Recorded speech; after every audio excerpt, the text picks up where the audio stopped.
하버드 대학의 심리학과에서는 학생들에게 이렇게 가르친다. 행복은 비교가 아니라 감정에서 비롯된다는 사실을 기억하라. 오늘 소개해드릴 책은 하버드 상위 1%의 감정 조절 수업입니다. 장사오닝 지음, 더 모던 출판. 프롤로그. 감정을 다스려 내 감정의 주인이 되는 법. 우리는 매 순간 눈으로 볼 수도 만질 수도 없는 감정과 함께 살아가고 있다. 기분이 안 좋아, 화가 나, 마음이 불안해, 이유는 모르겠지만 답답해. 인간은 이렇게 다양한 감정을 느끼고 표현한다. 이런 감정들은 어디서 올까? 감정이 일어나는 메커니즘은 이해하기도 어렵지만 어떻게 다루어야 할지는 더 막연하다. 하버드 대학에서는 인간의 자기 감정 조절 능력에 관해 조사한 적이 있다. 조사 결과에 따르면 인생은 성공으로 불릴 만한 것을 성취한 원동력의 80% 이상은 당사자의 올바른 감정 상태에서 비롯되었다. 기술적인 도움은 15% 정도에 지나지 않았다. 이는 자기 감정을 조절하는 능력이 한 인간의 능력과 행복한 삶, 건강, 대인관계에까지 영향을 미친다는 것을 의미한다. 하버드 대학에서 진행한 또 다른 조사에서는 병원을 찾은 환자들의 약 90%가 정서적인 문제로 병을 앓게 되었다는 결과가 나왔다. 대부분의 암 환자가 가족과 사이가 좋지 않거나 부정적인 감정을 강하게 느꼈고 지나간 일을 후회하고 타인을 원망하는데 인생에 많은 시간을 썼다. 감정은 일종의 에너지다. 부정적인 감정이 장기간 지속되면 몸에서 화학적인 반응이 일어나 정상적인 영양분 흡수를 방해한다. 그리고 신체 기관의 기능이 균형을 잃고 내부의 평형 체계가 망가져 각종 병이 생긴다. 우리는 삶 속에 존재하는 스트레스에 조금은 낙천적인 태도를 가져야 한다. 커피를 처음 마실 때는 씁쓸한 맛을 좋아하지 않았지만 어느새 쓴맛 뒤에 따라오는 향기를 즐기게 되지 않았는가. 이렇게 커피를 음미하듯 스트레스를 받아들이다 보면 쓴맛 뒤에 감춰진 보물을 발견할 수 있을 것이다. 사실상 대부분의 고통은 나를 한 뼘 더 성장하게 한다. 하버드 대학의 한 심리학 교수는 학생들에게 이런 가르침을 주었다. 현란한 미디어와 속물적인 주변 사람들이 당신의 마음을 어지럽히더라도 다른 이와 나의 삶을 비교하지 말아야 합니다. 사람에겐 누구나 각자의 삶이 있고 행복은 비교 대상이 아니기 때문입니다. 이 사실을 기억하면 다른 사람과 나의 상황에 차이가 나더라도 비교하며 실망하지 않을 것입니다. 비교에서 벗어나야 진정한 자신의 모습으로 살아갈 수 있습니다. 그러면 자연스레 다른 사람의 평가에 초연해지고 진짜 나의 삶을 살 수 있게 됩니다. 하버드 대학은 많은 사람들이 동경하는 세계 최고 지성인들의 집단이다. 하버드 대학의 독특한 사상과 정신은 많은 이에게 영감을 주었다. 이곳의 모든 강의가 특별하지만 그 중에서도 감정 조절 수업은 학생들이 훌륭한 인재로 성장하는 데 큰 영향을 미쳤다. 이 책은 하버드 대학 감정 조절 수업의 성공 사례를 종합한 것으로 하버드 대학 스승들의 조언과 빌 게이츠, 마크 저커버그를 비롯한 졸업생들의 사례, 이 대학 출신 여러 심리학자들의 분석을 담고 있다. 생생한 사례를 통해 부정적인 감정이 생기는 원인을 밝히고 문제점을 분석해 감정을 조절하는 가장 효과적인 방법을 제시한다. 만약 지금 부정적인 감정에 시달리고 있고 거기서 벗어날 방법을 찾고 있다면 이 책을 펼쳐보자. 부정적인 감정을 다스려 나를 지키는 방법과 묵은 생각의 틀을 깨는 방법, 스트레스와 분노를 새로운 에너지로 바꾸는 방법 등을 배움으로써 감정의 굴레에서 탈출하게 될 것이다.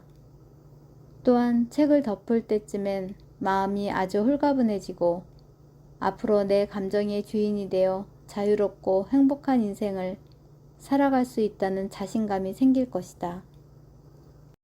비교라는 판도라의 상자. 한 아이가 길거리에서 엄마에게 자꾸 칭얼댔다. 짝꿍이 백화점에서 만화영화 겨울왕국의 캐릭터 책가방을 샀다며 자랑한다는 게 이유였다. 아이가 계속 똑같은 책가방을 사달라고 조르자 엄마는 달래다가 결국 큰 소리로 꾸짖었다. 지나가던 부부가 다가와 말리자 엄마는 고개를 절레절레 저으며 말했다. 지난주엔 새 필통을 사줬고 이번 주에는 새 옷을 2벌이나 사줬어요. 그런데 오늘 또 책가방을 새 것으로 바꿔달라고 하네요. 친구들이 새로운 걸 가지고 올 때마다 꼭 자기도 사달라고 해요. 매번 이러니 정말 어떻게 해야 할지 모르겠어요. 과거를 떠올려 보면 누구에게나 비슷한 경험이 있을 것이다. 어쩌면 비교는 우리가 어릴 적에 열어버린 판도라의 상자일지도 모른다. 그리스 신화 속 판도라가 절대 열면 안 되는 상자를 열자 그 안에서 욕심, 질투, 복수, 시기, 슬픔 등의 재앙이 세상으로 쏟아져 나왔듯이 말이다. 사람은 어릴 때부터 남과 비교하며 슬픔과 질투의 감정을 알게 된다. 우리는 자신이 소유한 것에 대해서는 큰 기쁨을 느끼지 못한다. 남의 떡이 더 커 보이기 때문이다. 내 책가방과 짝꿍의 겨울왕국 책가방을 비교하는 것에서부터 내 집과 남의 집, 내 자식과 남의 자식, 내 성공과 남의 성공을 비교하며 질투하고 쫓아가려고 한다. 같은 반 친구인 리처드와 마크는 사이가 굉장히 좋았다. 그들은 학교를 졸업한 뒤 같은 네트워크 회사에 나란히 입사했다. 입사 초기부터 리처드는 회사에서 우수한 능력을 발휘하여 직원들의 인정을 받았다. 그런데 연말에 승진한 사람은 리처드가 아니라 집안 인맥덕을 본 마크였다. 리처드는 이 상황이 억울하고 속상했다. 겉으론 친구 마크에게 축하한다고 하면서도 속에서는 질투와 경쟁심이 생겼다. 그때부터 리처드는 모든 일을 마크보다 빨리 끝내려고 했다. 혹시 마크가 자기보다 먼저 일을 끝내거나 칭찬을 들으면 속상해 견딜 수가 없었다. 리처드는 업무뿐 아니라 외적인 면에서도 마크를 앞서고 싶어 마크보다 비싼 옷을 입고 고급 자동차를 몰았다. 하지만 마크의 집안은 원래 부유했고 리처드는 그렇지 못했다. 결국 리처드는 여기저기서 끌어다 쓴 대출금을 갚느라 고통스러운 나날을 보냈다. 리처드를 불행하게 만든 것은 바로 비교다.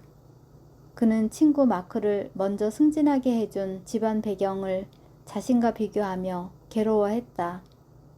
그러나 리처드는 회사 직원들 모두가 인정하고 부러워하는 능력 있는 인재였다.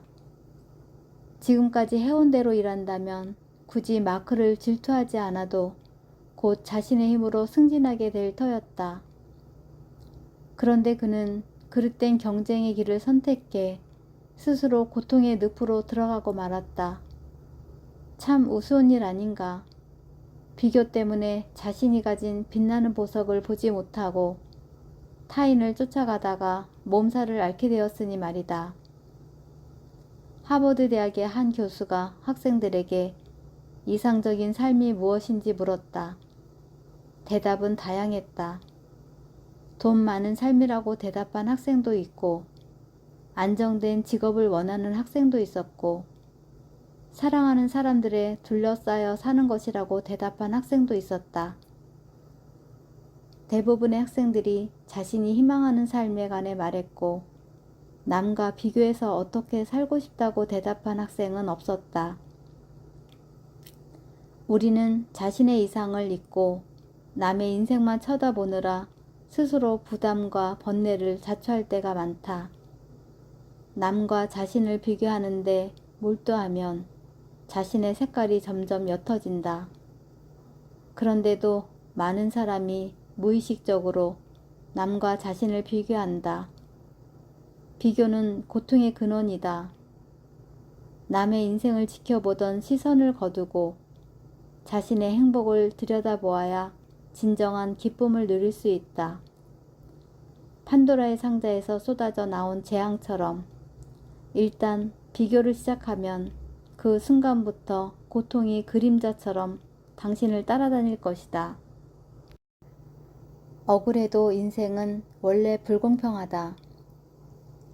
1939년 카플라는 20살의 나이로 뉴욕 시립대학을 우수한 성적으로 졸업했다. 그는 이어서 의과대학에 진학하려고 유명 대학 5곳에 지원서를 제출했지만 뜻밖에도 모두 탈락했다. 카플라는 자서전에서 당시를 이렇게 해상했다. 내가 유대인이고 공립대학을 나온 게 탈락한 이유였다. 그야말로 엎친 데 덮친 격이었다. 카플라는 이런 현실이 무척 불공평하다고 느꼈다. 그는 의과대학이 입학시험으로 학생을 선발한다면 공립대학 출신도 사립대학 출신에게 전혀 밀리지 않는다는 걸 학교 측에 증명할 수 있다고 생각했다. 당시는 유대인이 미국 교육계에서 멸시받던 시대였다. 사회에서 고등교육을 받을 기회가 부족한 유대인에게 시험은 유일한 돌파구였다. 유대인은 총명한 두뇌와 우수한 성적을 무기로 아이비리그 출신이 대부분인 미국 상류 사회에 대거 진출했다. 이런 현상은 미국 교육계를 발칵 뒤집어 놓았고 미국인들은 어떻게 해야 유대인 문제를 해결할 수 있을지 고민했다. 이런 배타적인 분위기 속에서 미국 대학에서 입학 업무를 전담하는 입학처가 설립되었다. 카플라는 유대민족이 백인에게 배척받는 시대에 살았고 소외계층의 일원이었다. 그러나 불공평한 현실을 원망하거나 이에 굴복하는 대신 유대인이 유일하게 믿을 수 있는 무기인 시험에 모든 에너지를 다 쏟아부었다. 그는 미국 대학에 입학하려면 꼭 치러야 하는 시험인 SAT를 1946년부터 본격적으로 연구했고 단기간에 시험 점수를 끌어올리는 방법을 찾는데 온 신경을 집중했다. 미국인들은 카플란이 세운 교육센터에서 SAT를 대비하는 것은 순전히 돈 낭비라고 폄하했다. 하지만 많은 카플란 교육센터 수강생들이 SAT에서 우수한 성적을 얻자 연방위원회는 이 센터를 정식으로 조사하기로 결정했다. 수준 낮은 유대인이 입시 성적과 관련해 허위 광고를 한다는 사실을 밝혀내는 것이 목적이었다. 1979년 마침내 조사 보고서가 정식으로 공표되자 사람들은 놀라움을 금치 못했다. 카플란 교육센터 수강생들의 SAT 성적은 과목마다 최소 25점은 올랐고 그 어떤 허위 광고도 없었다. 이 결과는 도리어 카플란 교육센터를 널리 알리는 최고의 광고가 되었다. 그때부터 카톨란의 사업은 폭발적으로 성장했다. 이어 카플란은 교육 민주화로 불리는 시험혁명을 일으켰고 입학 전형 방식을 적절히 조정해달라고 담당 정부기관에 강력히 요구했다. 그리하여 그는 현재 미국 입시 교육의 아버지로 불리고 있다. 하버드 대학 출신으로 미국의 유명한 시인인 랠프 월도 에머스는 어리석게도 항상 공평하기만을 바라는 것은 옹졸한 자의 고질병이다 라고 했다. 마찬가지로 하버드 대학 출신이자 마이크로소프트 창업자인 빌 게이츠도 인생은 원래 불공평한 경쟁이니 당신이 할 수 있는 일은 그것에 익숙해져 받아들이는 것 뿐이다 라고 했다. 이 두 사람의 말처럼 인생은 원래 불공평하다. 하지만 불평과 비난으로 자기가 바라는 공평함을 실현할 수 있다고 여긴다면 시간과 에너지를 낭비하게 될 뿐이다. 세상이 불공평하다고 해서 인생에 기권표를 던질 수 있을까? 불평을 멈추고 담담하게 대처하는 편이 오히려 현명하다. 그래도 공평한 세상을 꿈꾼다면 선택할 수 있는 길이 한 가지 있다. 그것은 바로 공평한 세상을 만들기 위해 자신의 인생을 던져 맞서 싸우는 것이다. 하지만 그 결과가 어떨지는 누구도 장담할 수 없다. 변화 앞에 적응하는 사람과 불평하는 사람. 어느 사찰에 노승과 동자승이 살았다. 하루는 동자승이 사찰 뒤편 황무지를 가리키며 말했다. 스님, 저기 헐벗은 땅이 보기 싫은데 잔디 씨앗을 뿌리면 어떨까요? 노승은 동자승의 말에 찬성했다. 좋지. 비가 한바탕 내리고 나면 언제든 씨앗을 뿌릴 수 있단다. 비가 내리고 며칠 뒤 노승은 잔디 씨앗을 사와서 동자승에게 뿌리러 가자고 했다. 그런데 동자승이 씨앗을 뿌리려는 찰나 갑자기 바람이 불어와 씨앗이 사방으로 날아가 버리고 말았다. 동자승이 애가 타서 소리쳤다. 스님, 큰일 났어요. 씨앗들이 바람에 날아가 버렸어요. 노승은 차분하게 대답했다. 괜찮다. 바람에 날린 씨앗은 대부분 속이 빈 것이니까 땅에 뿌렸다 한들 싹이 자라지 않을 테니 내버려 둬도 돼. 동자승은 노승의 대답을 듣고 계속 씨앗을 뿌렸다. 그런데 다 뿌리고 나니 이번에는 참새들이 날아들었다. 동자승은 또 애가 탔다. 스님, 참새들이 씨앗을 먹어치우고 있어요. 이번에도 노승은 동자승을 위로했다. 참새들이 네가 뿌린 씨앗을 다 먹진 못한단다. 푸른 벌판이 내겐 남은 씨앗으로도 충분하니 그냥 내버려 두어라. 씨를 뿌린 날 밤 폭우가 거세게 내렸다. 밤새 걱정하던 동자승은 날이 밝자마자 씨앗을 뿌린 땅을 살펴본 뒤 황급히 선방으로 뛰어들었다. 스님, 큰일 났어요. 씨앗들이 빗물에 다 떠내려간 모양이에요. 어제 애써 씨를 뿌렸는데 몽땅 헛수고가 되었지 뭐예요. 노승은 늘 그랬듯이 차분하게 말했다.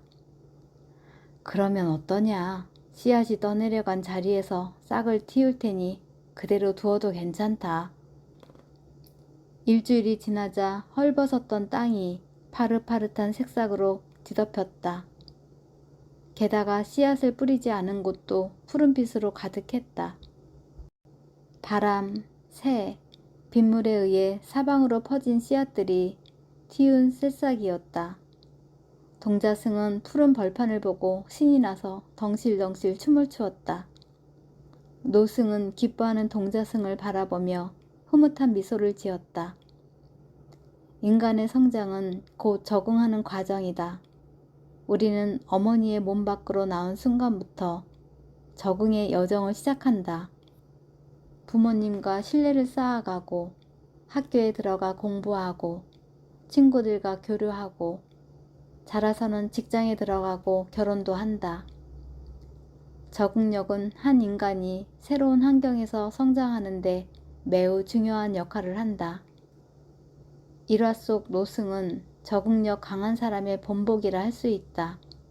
이 노승처럼 새로운 상황을 긍정적인 시각으로 바라보면 변화에 유연하게 적응할 수 있다. 반면 동자승처럼 변화에 적응하지 못하면 새로운 상황 앞에서 늘 두렵고 마음이 조급해진다. 다시 말해 심리적 적응력이 강한 사람은 이전과 다른 상황이나 환경에서도 자발적이고 능동적인 태도로 환경을 변화시킨다. 반면에 심리적 적응력이 약한 사람은 과거의 삶에 속박되거나 현재 상황에 강한 의구심을 품으며 미래에 대해 불안해한다. 그래서 마음의 균형을 유지하기 어렵고 몸과 마음이 쉽게 지친다. 하버드 대학 심리학 교수를 지낸 탈 벤 샤르는 성공한 사람들의 몸에 밴 특징 중 하나는 적응력이다 라고 했다. 사람마다 적응력이 강할 수도 있고 약할 수도 있다. 하지만 적응력이 강한 사람일수록 운명과 평화롭게 공존하며 불평불만이 적다는 것은 의심할 여지 없는 사실이다. 천국과 지옥은 동전의 양면이다. 우리는 자기가 손해보는 상황이 되면 쉽게 분노한다. 또 다른 사람이 무심코 저지른 실수를 고의로 오해하고 별뜻 없는 말에 무례하다며 발끈한다. 이렇게 보면 사람들은 마음속에 도화선 하나를 가지고 있는 것 같다. 타인의 작은 실수나 무례함에도 눈에는 눈, 이에는 이와 같은 식으로 분노의 도화선에 불을 붙이니 말이다. 한 무사가 깨달음을 얻은 선사에게 천국과 지옥에 관해 가르침을 청했다. 선사는 바로 답하지 않고 무사를 가만히 바라보다가 불쑥 말했다. 자네는 일개 무사인데다 인물이 못나고 미련해 보이는군. 앞으로 아무도 자네를 중용하지 않을 걸세. 진지하게 가르침을 청했는데 영문도 모른 채 모욕을 당하자 무사는 순간적으로 화가 치밀어 올라 바로 허리춤에 찬 검을 빼들었다. 그러자 선사는 뒤로 물러서지 않고 태연하게 말했다. 지옥의 문이 여기서 열리는구나. 그 말에 번뜩 정신을 차린 무사가 검을 바닥에 내려놓고는 선사에게 깊이 허리를 숙여 사죄했다. 그러자 선사가 웃으며 말했다. 천국의 문이 여기에서 열리는구나. 무사는 그제야 천당과 지옥이 무엇인지 깨달았다. 천국과 지옥은 동전의 양면과도 같아서 생각에 따라 뒤집힌다. 사람의 생각으로 삶의 시시비비와 부침이 일고 인생의 행복과 불행이 결정된다. 어떤 곳이든 천국이라고 생각하면 그곳이 천국이고 지옥이라고 생각하면 그곳이 바로 지옥이 된다. 마음에 행복을 그리고 살면 내 발길 닿는 곳이 천국이고 고난을 지고 살면 모든 곳이 지옥이다. 너그러운 마음으로 남을 대하면 천국에 사는 것이고 남의 작은 실수에도 복수심을 가지면 지옥에 사는 것이다. 하버드 대학 심리학 교수들은 항상 학생들에게 이렇게 가르친다. 천국과 지옥은 사람의 생각과 행동으로 만들어진다. 천국과 지옥을 두려워하지 말고 기울어진 마음을 두려워하라. 내 생각이 행동을 만들고 세상 일은 생각이 이끄는 대로 따라간다. 많은 사람이 타인의 행동에 대해 지나치게 예민하고 충동적으로 반응한다. 한 번의 실수로 상대와의 관계를 성급하게 결정짓기도 하는데 이러면 후회할 가능성이 크다. 한순간의 실수로 인해 후회할 일을 만들어야 할까? 이를 돌이킬 수 없는 지경으로 만들고 나서 나중에 반성하는 일은 없어야 할 것이다. 인생에서 한 번 지나간 시간과 기회는 다시 오지 않는다. 한 번 저지른 잘못을 만회하기도 쉽지 않다. 지옥문 앞에서 우리를 기다리는 것은 후회의 고통일지도 모른다. 그렇기 때문에 우리는 생각을 바로잡아 현명하게 선택하고 감정을 조절할 줄 알아야 한다. 어느 철학자는 자신의 악한 생각이 죄임을 인식하고 3초 안에 그 생각을 단호히 버렸다면 그것은 작은 죄다.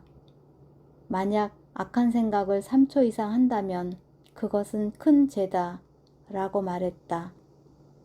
생각은 측량할 수 없지만 이를 얼마나 제어할 줄 아느냐에 따라 죄의 무게는 가벼워지기도 하고 무거워지기도 한다. 천당과 지옥은 우리 마음속에 늘 존재한다. 그러나 한순간의 실수를 두려워할 필요는 없다. 우리에겐 선택할 기회가 남아있기 때문이다. 생각의 방향을 바로잡는다면 분명 현명한 선택을 할 수 있을 것이다. 하버드가 학생들에게 가르치는 후회를 대하는 법. 토머스 칼라일은 프랑스 혁명으로 잘 알려진 영국의 작가이자 역사가다. 그런데 이 세계적인 명저의 탄생에는 비화가 있다. 40살 되던 해 칼라일은 긴 세월을 바쳐 완성한 프랑스 혁명의 초고를 절친한 친구인 존 스튜어트 밀에게 보여주려고 한 걸음에 달려갔다. 밀은 당시 무명 작가였던 칼라일과는 달리 명성이 자자한 경제학자이자 철학자였다. 칼라일은 그에게 자신의 첫 독자가 되어주길 부탁했다. 밀은 친구의 부탁을 들어주기 위해 모든 일을 뒤로 미뤘다. 그리고 조용한 서재에 틀어박혀 장장 나흘 동안 한 글자도 빠뜨리지 않고 꼼꼼하게 원고를 읽었다. 책장을 넘길수록 정말 대단한 작품이라는 생각이 들었다. 마지막 페이지까지 다 읽고 나자 주체할 수 없는 감동이 밀려와 원고를 책상 위에 두고 잠시 정원으로 나갔다. 그곳에서 밀은 이 위대한 저작이 가능한 빨리 사람들에게 주목받게 하려면 자신이 어떤 영향력을 발휘할 수 있을지 고심했다. 그때 불운이 닥쳤다. 밀이 서재를 나간 뒤 방 안에 불어온 바람 때문에 책상 위에 있던 원고가 바닥에 떨어졌다. 때마침 디저트를 가지고 들어온 하녀는 바닥에 흐트러져 있는 원고를 보고 밀이 폐지를 바닥에 버린 것으로 오해했다. 그래서 바닥의 종이들을 모두 주워 그대로 화로에 던져 넣어버렸다. 뒤늦게 원고가 불탔다는 사실을 안 밀은 거의 졸도할 뻔했다.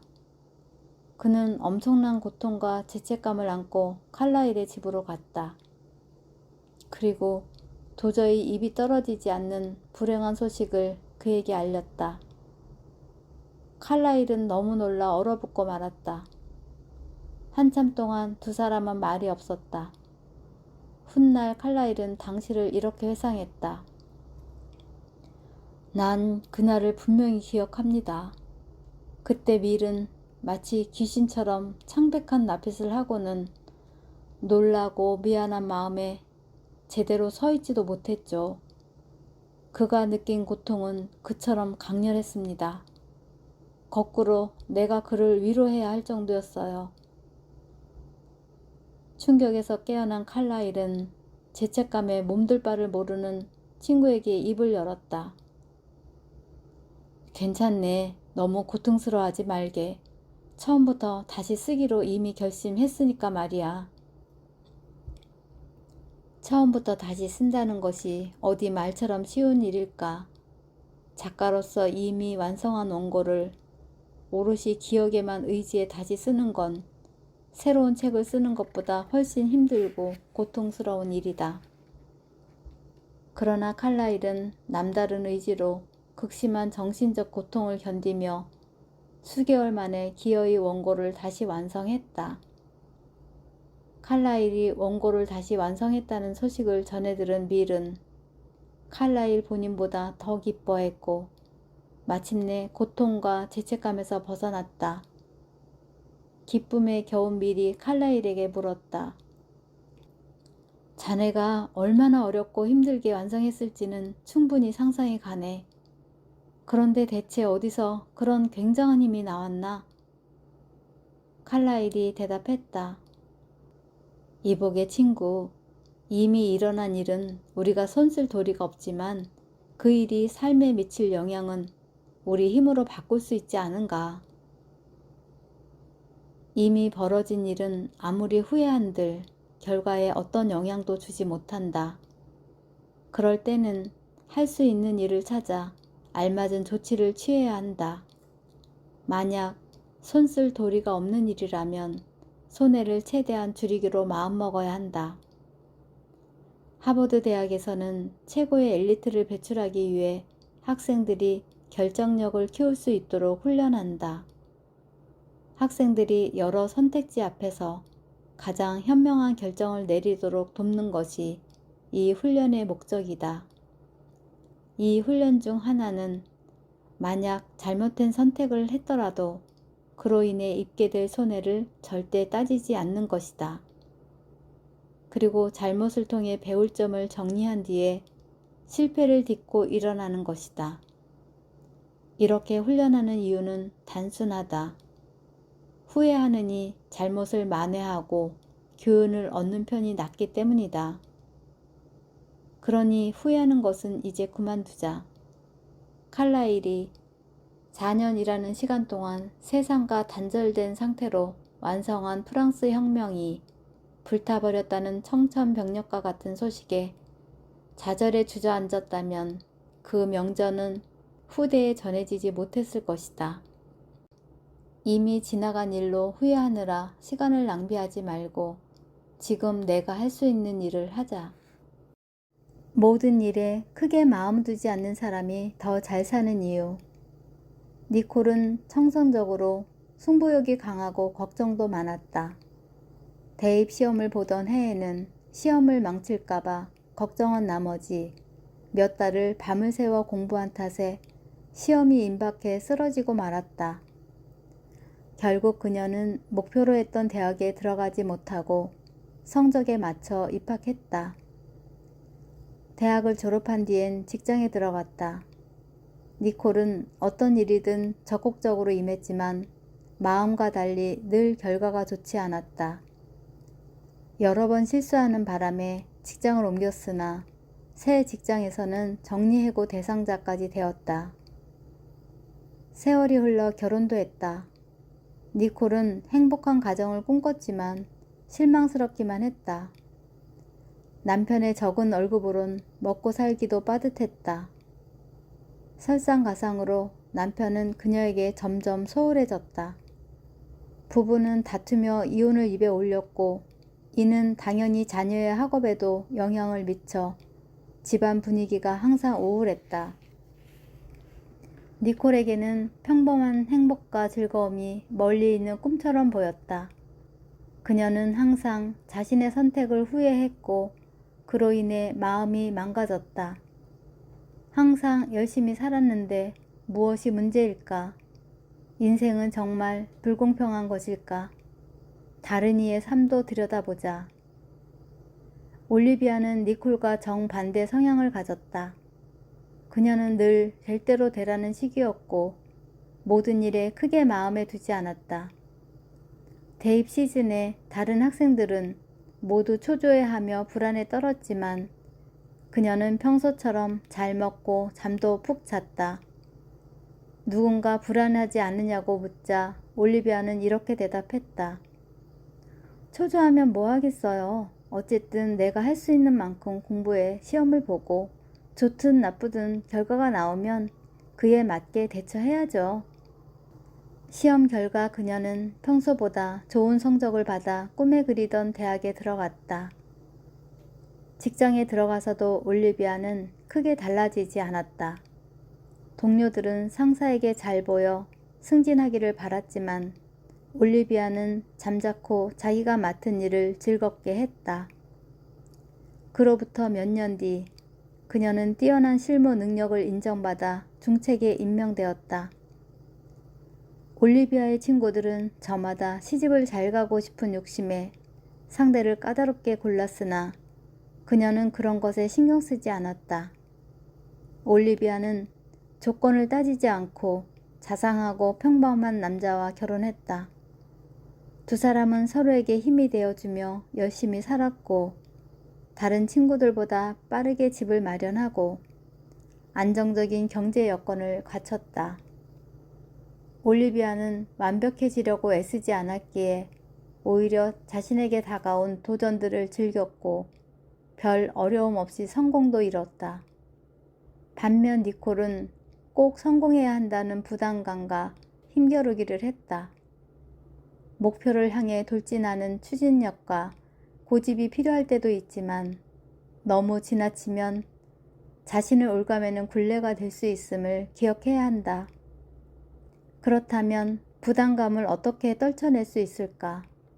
답은 한 가지, 초연해지는 것이다. 인생에서 고비를 만나거나 도전에 직면했을 때 부담감에 짓눌려 쩔쩔매기보다는 태연자약한 편이 낫다. 사람은 평생 동안 많은 욕망을 품는다.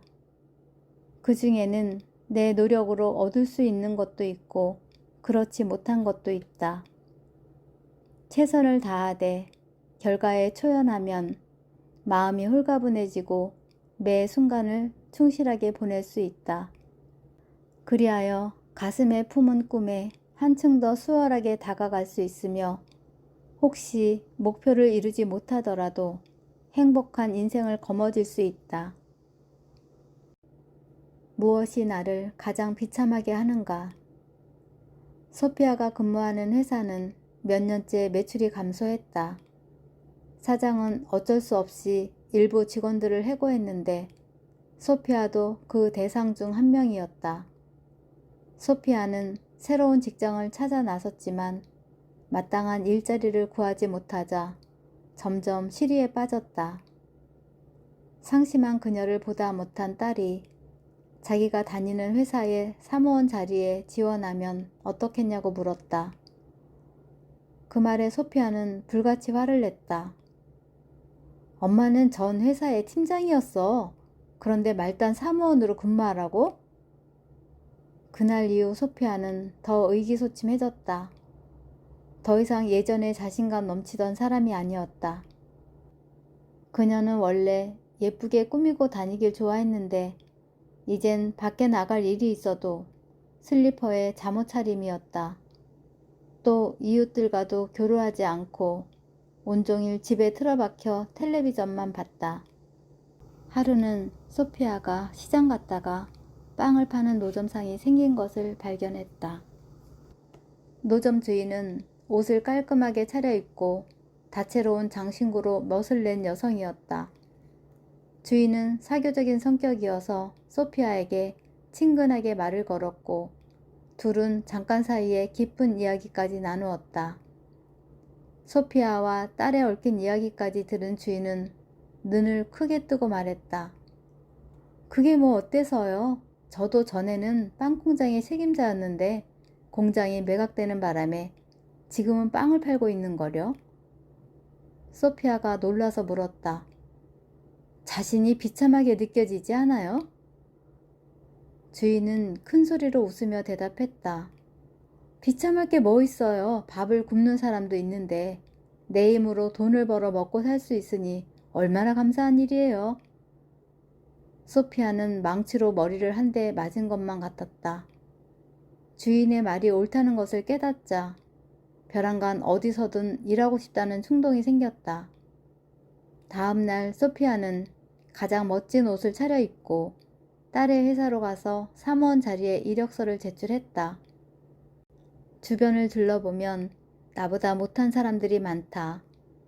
삶이 아무리 녹록지 않다고 해도 내가 세상에서 제일 불행한 사람은 아닐 것이다. 시리에 빠졌다면 소피아에게 깨달음을 준 빵 노점 주인을 떠올리며 이렇게 생각해보자. 나보다 못한 사람들도 많아. 비참하다는 생각을 내려놓으면 어떤 상황에서도 만족할 수 있어. 행복한 사람은 자신이 갖지 못한 것을 남이 가진 것과 비교하지 않는다. 대신 나보다 어려운 사람도 있음을 기억하고 마음을 다잡는다. 평범한 삶을 살고 있는데 부자가 부러워지면 먹을 것이 없어서 굶주리는 사람들을 생각하자. 수입이 남들보다 적다고 느낀다면 실업자가 되어 일자리를 찾아다니는 사람들을 생각하자. 남이 가진 비싼 차, 옷 등이 부럽다면 헐벗은 사람을 생각하자. 별것 없는 내 삶도 누군가에겐 부러움의 대상일 수 있다. 어쩔 수 없이 남과 비교하게 된다면 올바른 방향으로 자신의 생각을 이끌자. 남의 행복을 보며 자신의 불행을 부각하지 말고 세상엔 나보다 못한 사람이 있음을 기억하고 삶에 감사하는 것이다. 그러면 멀어졌던 행복이 한 걸음 다가온다. 올바른 비교를 위해 다음 내용을 참고하자. 다른 이의 성공을 질투하지 마라. 우리는 성공한 사람의 화려한 면만 보고 부러워할 뿐 그 사람이 얼마나 많은 노력을 기울였는지는 생각하지 않는다. 다른 이가 성공한 모습에 질투심이 생긴다면 그 사람이 얼마나 많은 땀을 흘렸을지 생각하자. 그러면 질투로 요동치던 마음이 잠잠해지고 나도 더 열심히 살아야지 하고 결심하게 된다. 자신의 불행과 남의 행복을 비교하지 마라. 나의 상황이 힘들고 마음에 들지 않을 때는 모든 것이 부정적으로 보인다. 이때 다른 이의 행복한 모습을 부러워하는 것은 비참함을 가중한다.